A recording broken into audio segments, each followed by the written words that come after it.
Now I will present you Francisco Serrano. Is best known for his design of Terminal 2 of the Mexico City Airport and the office building known as Los Pantelones. He is Master Emeritus of the Association of Institutions Teaching Architecture of the Mexican Republic and Honorary Fellow of the American Institute of Architects. For his important work, he received the National Prize of Science and Arts in 2003, National Architecture Award, Association of Engineers and Architects of Mexico AC in 2011.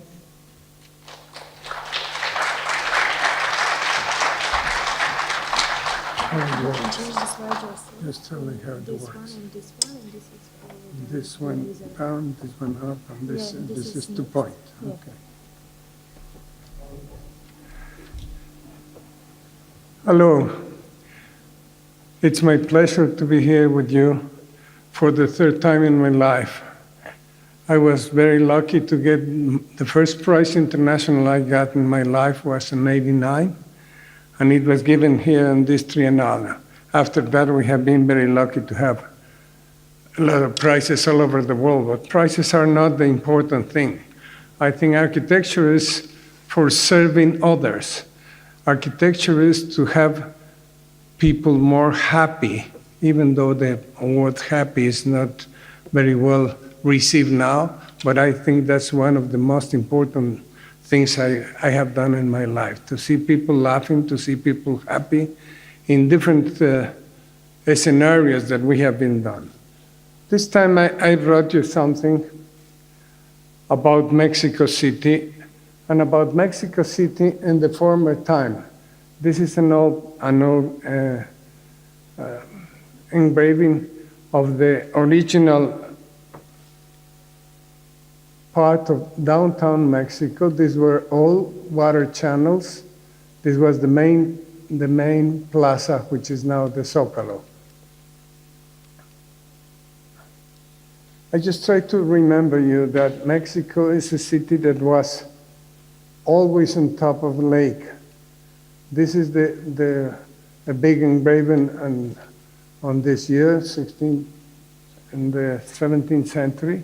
This is the midtown where the Templo Mayor used to be before the Spaniards destroyed it and put the main downtown over, as in many cultures, over the original site.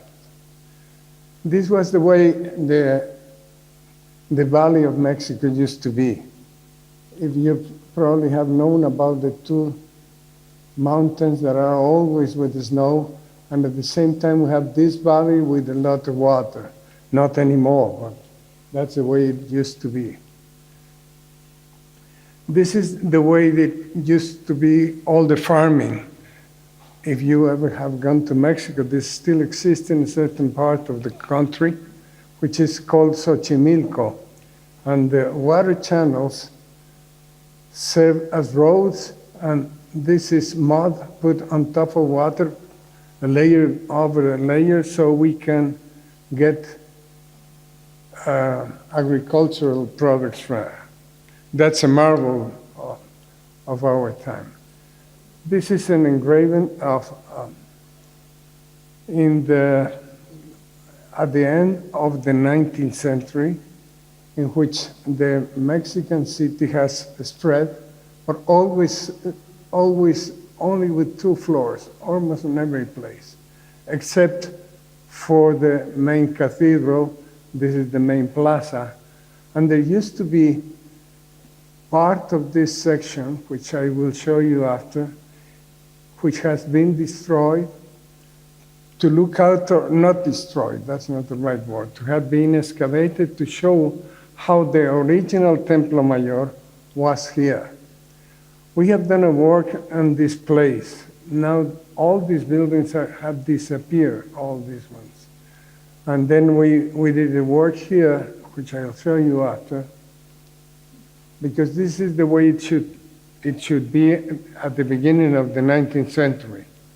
So you can see here a building that is not there anymore, and all these buildings have disappeared. It happened on the structure of the city when they were building the metro or the U-Bahn or whatever you call it, the underground system of communication, that they start finding big pieces of the Aztec world which are really part of our history and part of the history of the Mexico, and also of the mixture between the Spanish colonial and the original pre-Columbian things. Oops. Doesn't work? Oh. Well, this is the same thing, just the old things the way it used to be. Doesn't work? Well, now this is a picture now almost at the time, not, was taken in 2006 when they start throwing this down and then find out the biggest piece ever, find it in the Aztec culture. It was in 2006. And then we were fortunate to be chosen to do this museum that was going to be, and after many excavation of the archaeologists, they decided by the time being only do the main entrance to the ruins of the Templo Mayor, which is this part.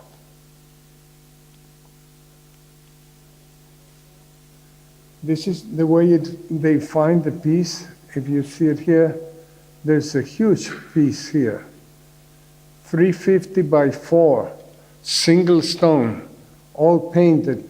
So that was a marvel that was part of the history that perhaps is going to change the way we have understand the Aztec culture, because they are looking to find that this was also, like in many other pyramids in the world, really a pantheon for the big monarchs or kings or whatever. No? This is the piece, which is colored. This is a goddess that is for evil and good. So if you see, there are two sides. One side is for good and the other side is for evil.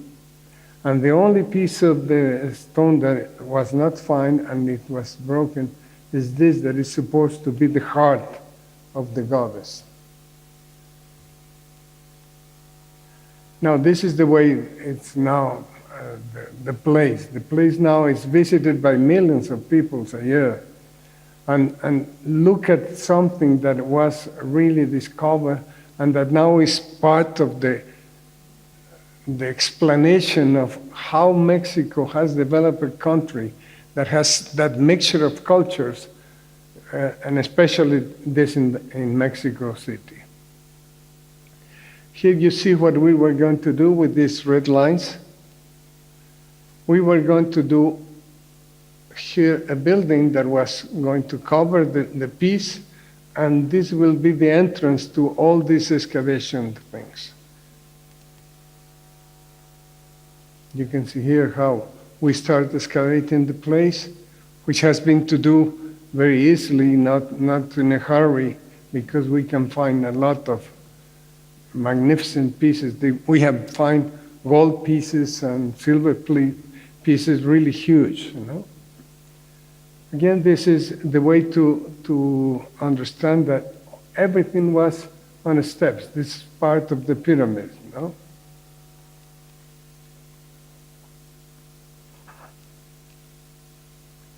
Again, just to have a sense of space, no?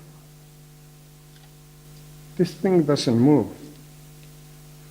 Well, now what we have done is what is pointed out here. No? This is the main plaza, this is the cathedral, and then we did all this plaza and an underground entrance to the big temple, where the Tlatecutli was found was in this corner. So this is what we decided to do. This is the main access from the big plaza, the cathedral here, and we connected this going down to have the original level of the temple, so that we discover and have the sense of scale that if you look at from the top, you do not have that sense. And at the same time, they decided that this piece will not move from here originally. Afterwards, they decided that on account of they want to still excavate more testimonies here, so they put this on the main museum.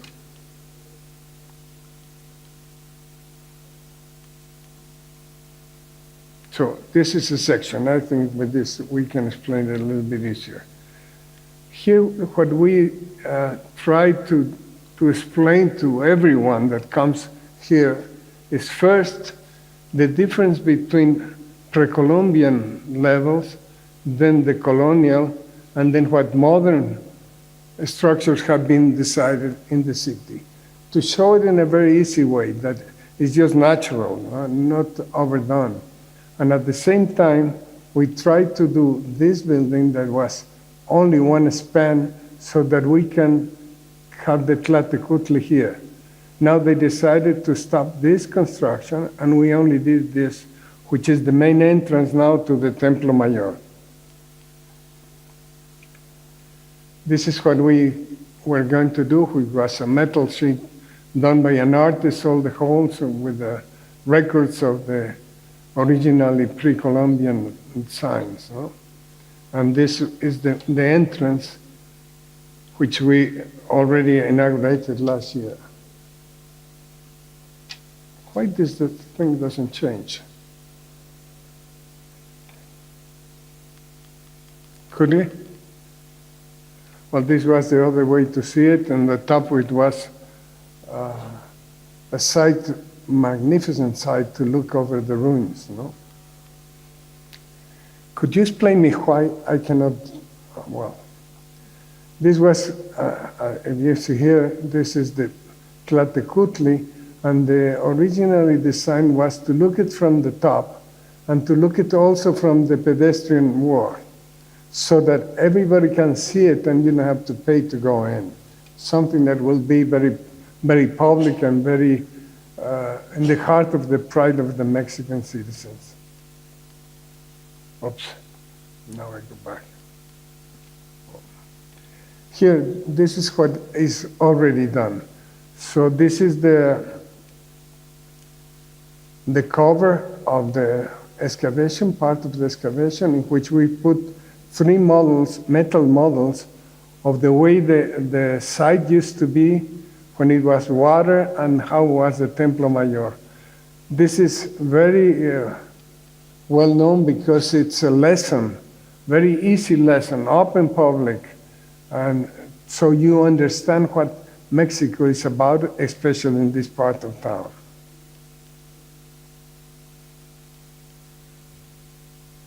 This is the main entrance now. You go down to the main hall. On top there are the models. Why this thing doesn't change? Well, this is the entrance. We decided when the excavations started to go on that we could let all the floors coming from the Templo Mayor, leave it inside the building, and at the same time take out all the windows, because we could do just with a curtain that goes down in certain parts, avoid the water, and at the same time have the sense of openness that always used to be there. No? Here you see the original flooring that is still there. There is a model which explains the way used to be the Temple Mayor, which is the biggest pyramid downtown, and here there are some ways to explain it. No? Again, there's a way to look at from the side, and now you understand very well how this was going to be. The big temple was like this. There were 2 parts, looking always 17 degrees deviated from east and west. So that's a reason. I'm not going to explain that, but all the pyramids in Mexico, all through the country, are orientated 70 degrees to the northeast. Here is the models, and you can see how we can get a good look of the ruins. You know? Again, the same thing. Here is where still they are excavating to see if they can find something else. No? And here you understand how we use the roof so that it could be an extra museum or extra entrance before you go to the museum. And if you don't want to go to the museum, just get a look and that's it. Now I changed to the Mexico City of the 21st century. This is a building that Susana, which is with me here, and my son Pablo, we designed it. At the time it was the tallest one in the city, which is 40 floors. But what is interesting is how Mexico has developed to have this, which is a photo taken recently, no? Here is again the site of the building, which is around 40 stories high. There is a big important thing in our designs. We always think that to be honest with the Mexican climate, you have to be sustainable, because it's stupid many things we are doing now, like having air conditioning in any place. This tower is constructed only in this spot, and this is a big hole with circulations that allows air to come in and out, and to have natural ventilations on all the apartments which are around.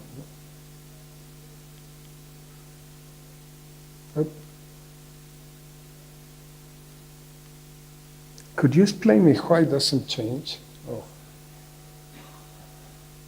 Well, here you can see how different is the formation of the apartments. There are many different apartments, big ones, small ones. There are common spaces like this all through. These are circulations, and it's changing, and there are holes all over, so that we have natural light and natural ventilations, only with the elevators here and 2 stairs on the top. Here you have a section in which you can see how these spaces are open, and these are special apartments, different from these ones. And at the same time, we have on the bottom all the parking. This is the building. So you can understand how it is the inner hall, which it's open on the top.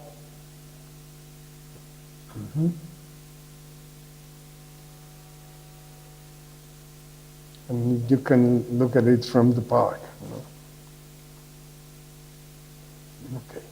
This is another project. This is on the country.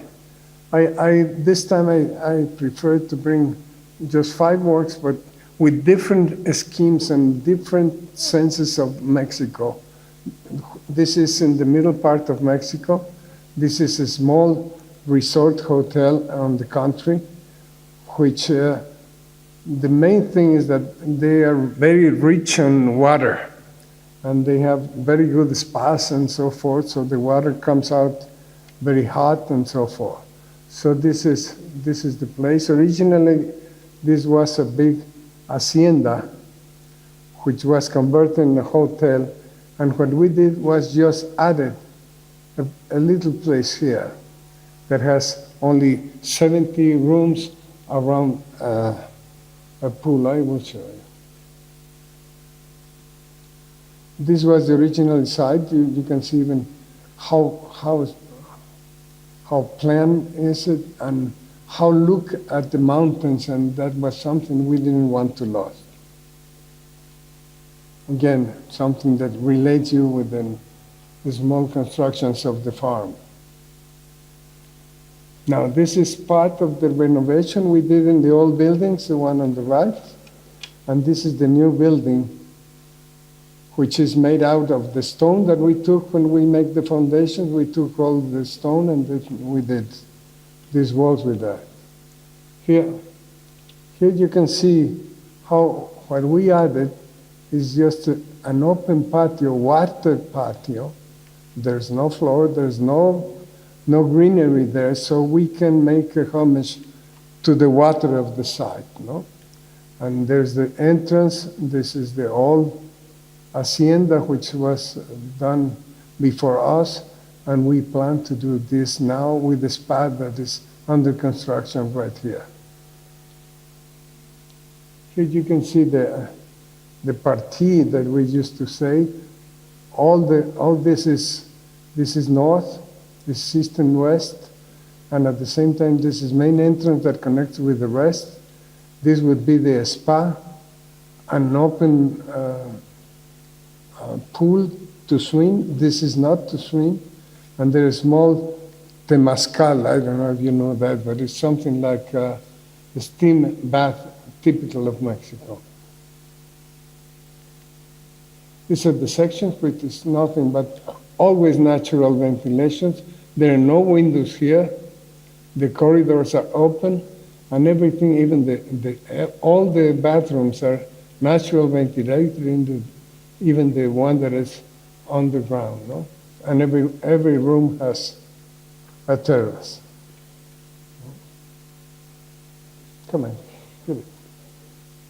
See here, you can see how it's the open to the country, and then how the corridors dominated the pool, which is almost 50 by 50, and then you can still see the mountains. And you can see the mountains from the corridors. Next, please. And you can have the sense on the second floor of dominated the whole thing, and at the same time look at the corridors, no? The corridors, the one on the second floor is a little bit shallow, so that we have double height all over around. And there is a water falling, because this water is always running, because it goes to the country, and at the same time is part of the originally use of water, no? Here we have a connection between the two aisles under the falling water, so that you can still have the sense of water all the time, no? Well, here I'm going to show you another work, which is a high school in Mexico City, in the top mountain dividing the Mexican Valley from the Toluca Valley. So what I am showing here is that the way Mexico City is this way, Toluca is this way. This used to be a big lake, not anymore, now it's only a small lake. And we got a site that is all in. And then we decided to buy this site to do a new example of education in Mexico. Another way to teach, another way to have the schools, another way to have the conditions of students, and so forth. So this is the site.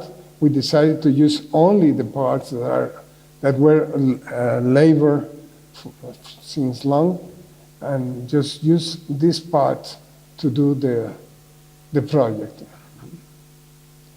You can see here how this is the main entrance. All the parking is here because we don't want students to come with cars. You are not allowed to bring your car. There's only a bus communication with the cities, both cities. And at the same time, this is only for teachers. And everybody has to go up walking. Only when there's a bad weather or so, there's still an old road that can take you to the hall. One of the conditions of this site is that in winter, for example, at 7 o'clock in the morning should be around 3 degrees under zero.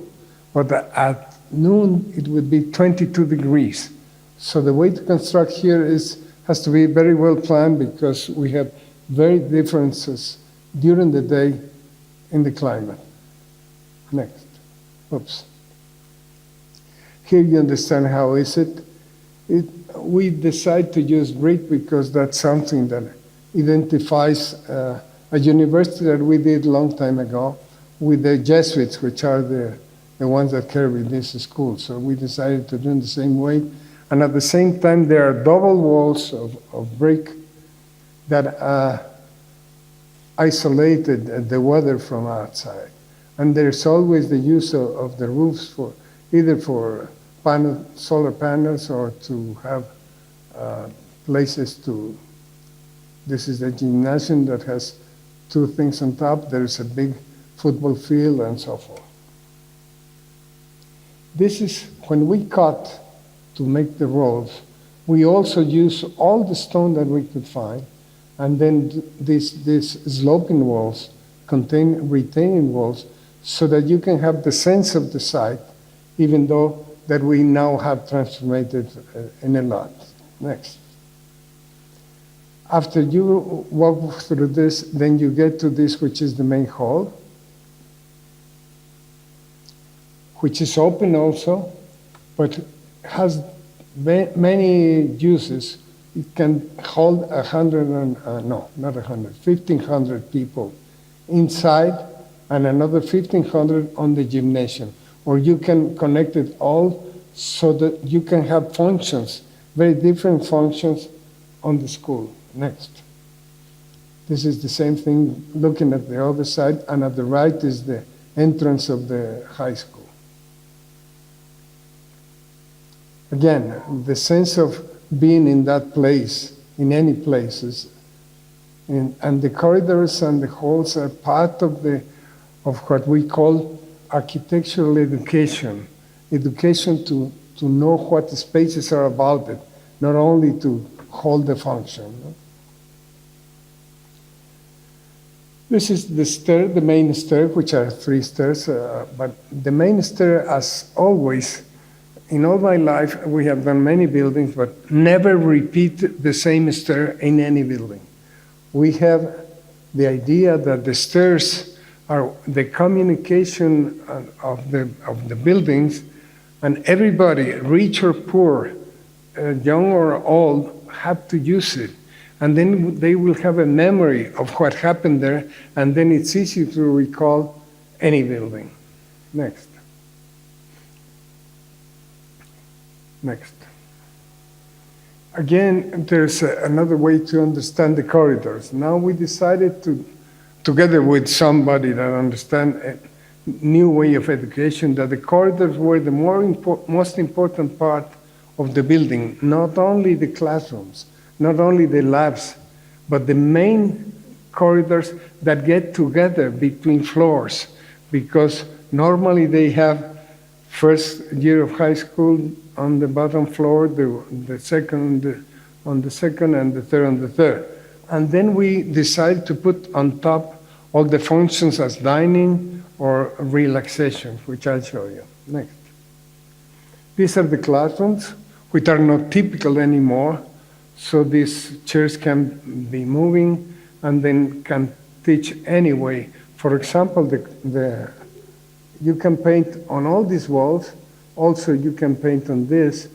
And this is something like a TV, which is being charged, and is really the blackboard. And then can move it and do anything.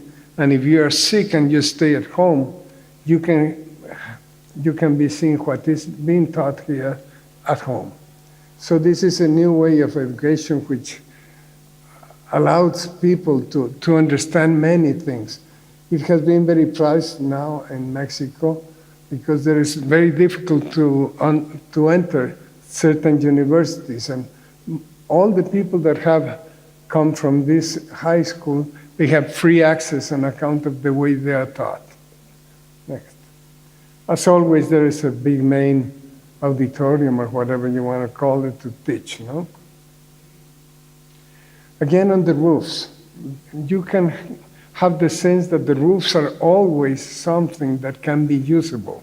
That's something we have done since my father, which started with the roof gardens in Mexico, to use, on account of our climate, it's very easy to use the roofs. Next.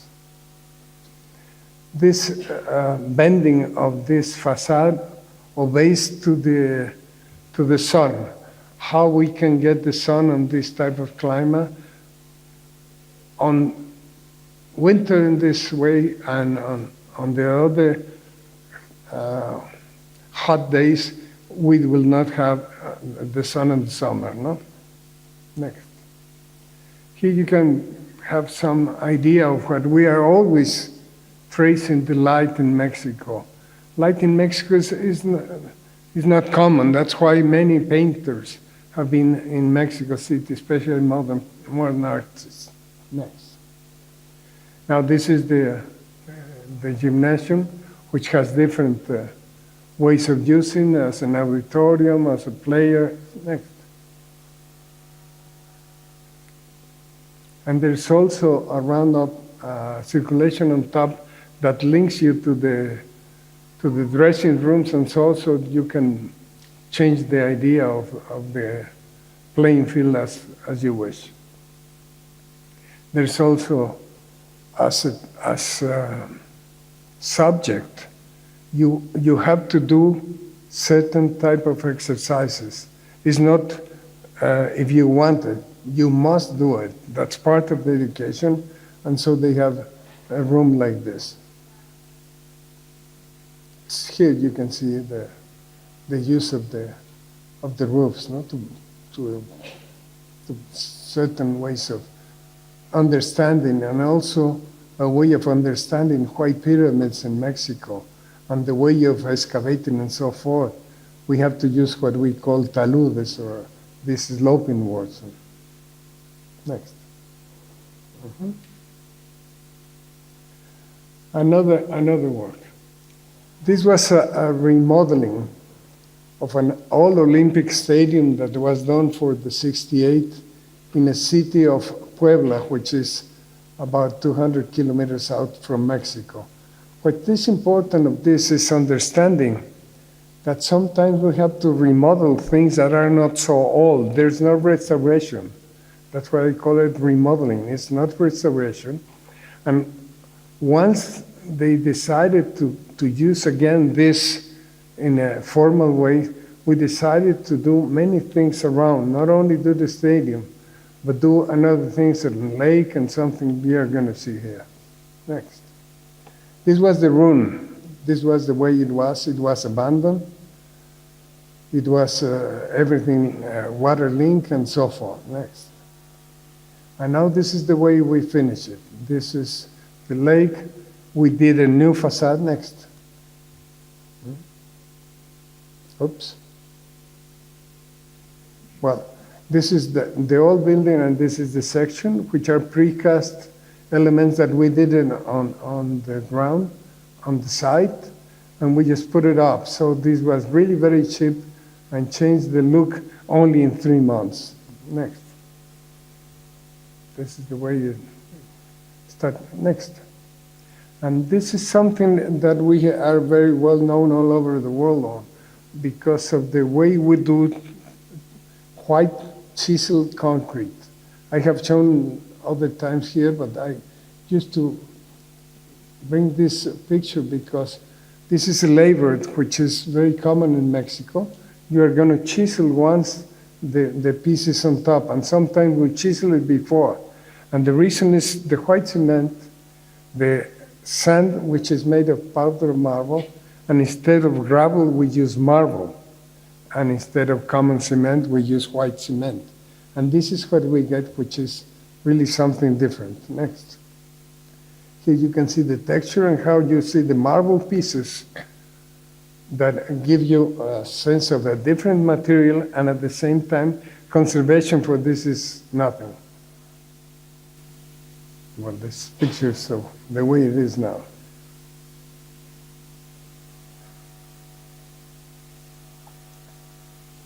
And to end, this is a convention center in a seacoast in the Pacific in Mexico, which what is important is that is what we call a new town for touristic meanings.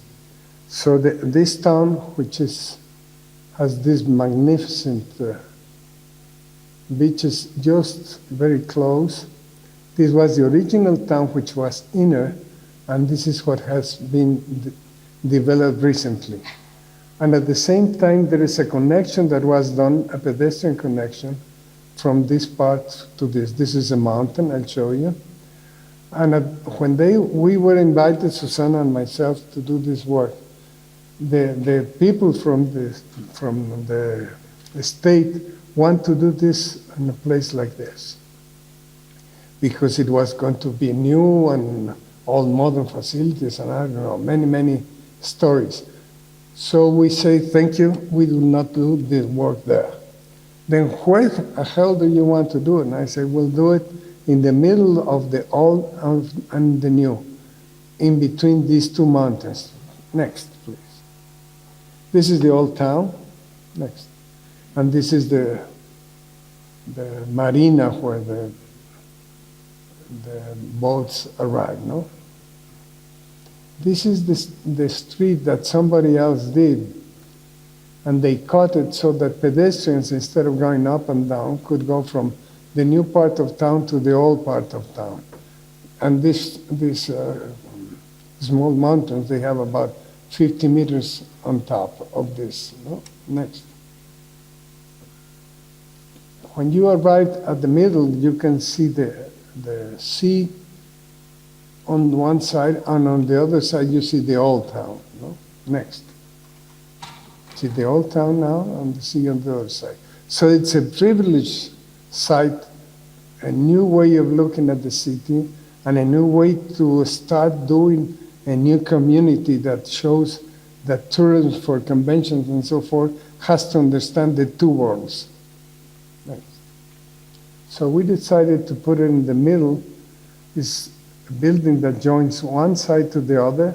This is an original road that existed to go to the TV antennas and radio antennas, which we will use to get buses and so forth. And pedestrians will come under one and come up. Next. So this is the way the building will be. A big canopy on top for the buses to come in, and at the same time garden on top, and then all the connections with elevators from the bottom.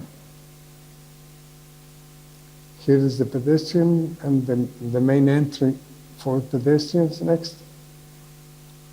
And this is when you arrive to the main hall, which has two patios, which are holes looking down, and then you have beautiful sights on this side. And then the big rooms that can be conformed in different ways here, and the typical small rooms on the other side. And all this, obviously, without no air condition at all, except for this part. Natural ventilations all over. So you can understand how the pergola on top is. Next. And so here you can understand that we can get on top from the cars, or from the bottom we can go up this way, and then you have big surface, horizontal surface, only in one level, looking always to the two main sides. Again, just a section to explain how complicated it is. Next.